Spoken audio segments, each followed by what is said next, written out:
இது இந்த உடன்பாடுன்னா என்ன உடன்பாடு? ஒன்றும் இல்லை. அதாவது செட்டில்மெண்ட் அடிப்படையில் இதை 2 பேரும் தீர்த்துக்கலாம் அப்படின்னு நீதிபதிகள் கோட் பண்றாங்க. அதை வாய்ப்பு இருக்கான அதுக்கு வாய்ப்பு தேவையும் இல்லை. அதை போய் பேசிட்டு குறிப்பா நீதிமன்றத்தில் வழக்கு இருக்கும்போது இந்த தந்தை பெரியார் திராவிட கழகம் எல்லாம் வந்து உங்களுடைய மோசமான போராட்டங்கள்லாம் வந்து விட்டுறாங்க, போராட்டிகளை விட்டுறாங்க. இவ்வளவுதான் பெரியாருங்கிறது இவ்வளவுதான். நீங்க ஏன் நம்ம அதை ஒழிக்கணும்னு நினைக்கிறோம்? இவ்வளவுதான் பெரியாருடைய கோட்பாடு.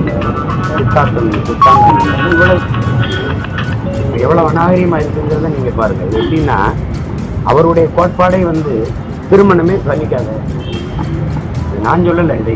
இப்போ நீங்கள் ஐயா வீரமணியே அதை சொல்லிட்டாங்க. பாசம் காட்டுறதுக்கு பிள்ளை வேணும்னா அதுக்காக யாராவது கல்யாணம் பண்ணிப்பானா, கொண்டாடிட்டுப்பானா, தேவைன்னா போயிட்டு போனா அதுக்காக ஒரு சிச்சு சுமந்துக்கிட்டே இருக்கணுமா அப்படின்னு அவர் தான் சொல்கிறார். திருமண உறவே இருக்கக்கூடாதுன்னு.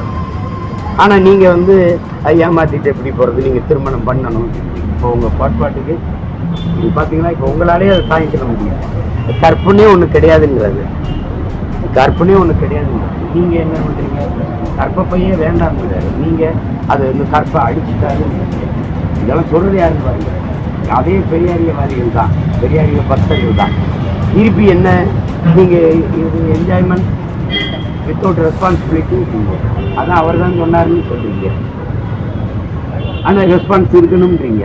இதுக்கு சோரட்டி வச்சுக்கிட்டு எவ்வளவு கேவலமாக ஆயிடுச்சு பாருங்க இந்த தத்துவம். அதை தான் நம்ம எதிர்க்கிறாங்க.